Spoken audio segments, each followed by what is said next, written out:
I couldn't wait to tell all my friends that it finally happened for me. It's a day in a high school boy's life that he dreams about since they hit puberty. And it was nothing like in the videos when it happened for me for the first time. I'm going to tell you about the first time because the first time leads to so many things. It's hope, it's joy, it's euphoria. And of course, everyone in this room knows I'm talking about the first time that I dunked a basketball.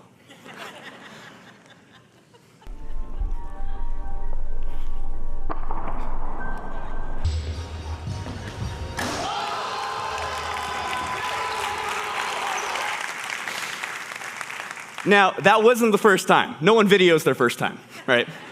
But my first time dunking a basketball ended up leading me down a road where I felt like I could achieve impossible things.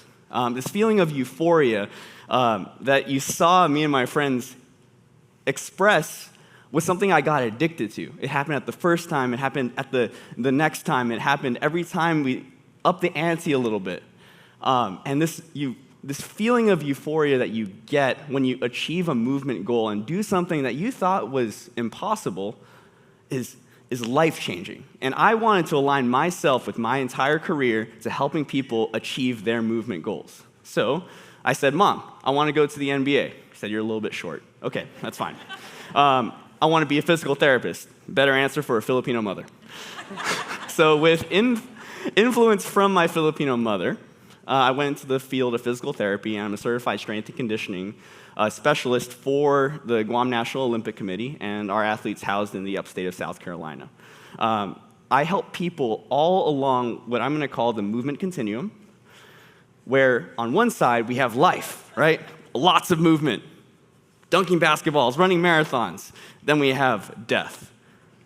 Deaf people don't move. And with this very scientific graph that I have in front of you, you can tell the less movement you have in life, the less experience you might have in your life. Simple as that.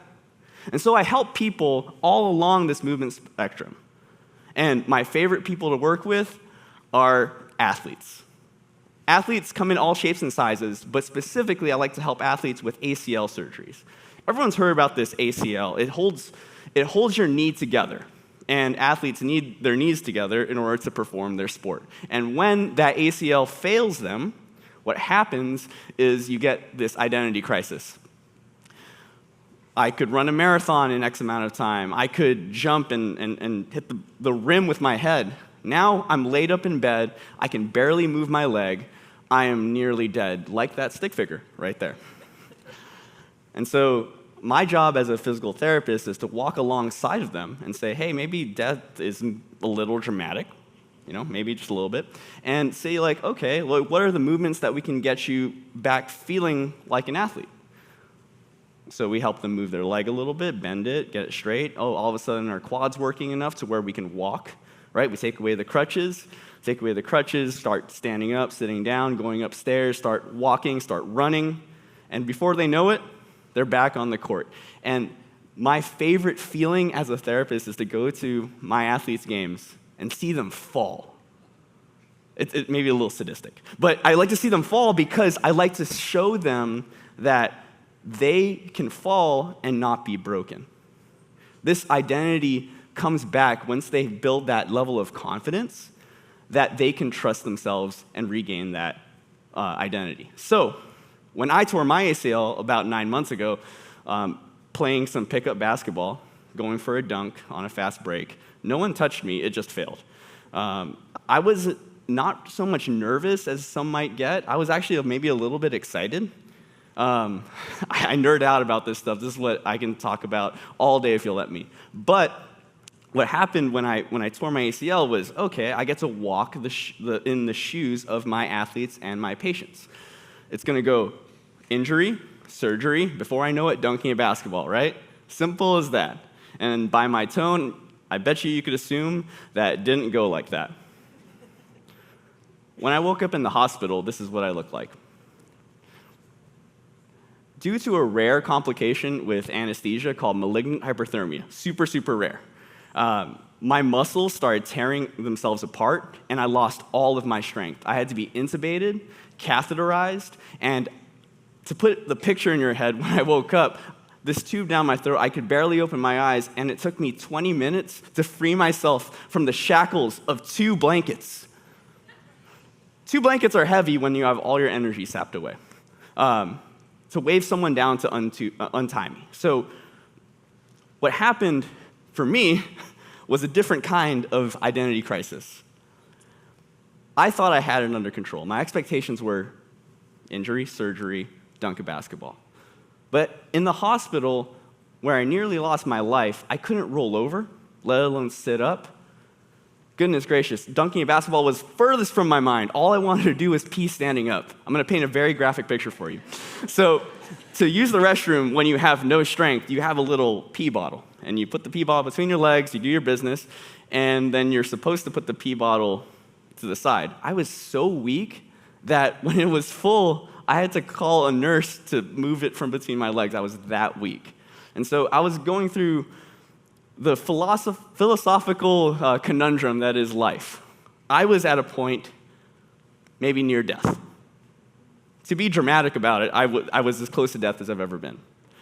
And to put that on that spectrum, obviously I made it out, but I'm not dunking basketballs like that in the picture. But in the hospital, what happened to me felt like a shakeup. It helped me understand that when I'm working with athletes or normal people, movement is the way we experience, the lens by which we experience our lives as humans. And so while I cried and I sat and I just kind of wallowed a little bit, after I got all those feelings settled, I got to work. The rolling that the nurses would do every single day got to the point where I could roll and pin onto one arm. Then that led to sitting up on the side of the bed. Oh, he's getting close. Sitting up on the side of the bed to standing up on my own, falling backwards multiple times. Then walking the 5 feet distance between the bed and the chair. Great, I've changed places. Phenomenal. Got to the point where at the end of my week in the hospital, I was ready. My wife's sitting in the crowd right here. She's a physical therapist, so I trust her with my life. She helps me up out of the bed, walks me, hobbling with my ACL, recently repaired, all my strength taken from me. She walks me to the door and gets me there. I close the door behind me because I gotta do this on my own. I hobble over, lock, load, unzip, and let forth a stream of humanity, a river of dignity. It was a rush of euphoria, something so familiar to me that I didn't even understand what I was feeling at the moment. It's the same feeling as when I dunked a basketball for the first time. How about that? A movement goal on either end of the spectrum, and I felt the same way. Now, after that feeling, I felt a feeling of sadness. Why sadness? Like, this was a great thing. I've been talking about this all week. All I wanted to do was this, and now why am I sad? Well, the reason why I was sad is because I got to relate to a special patient that I've known all my life. My mom. My mom had another rare condition called scleroderma. This disease slowly robbed her movement over the course of 15 years, slowly taking away her ability to stand, go to the bathroom by herself, all those things. And she was the reason why I went to grad school in the first place, because one day she FaceTimed me after a similar thing happened in the hospital where a physical therapist came and helped her go to the bathroom by herself. She FaceTimed me, "Dr. Chan, help me with this."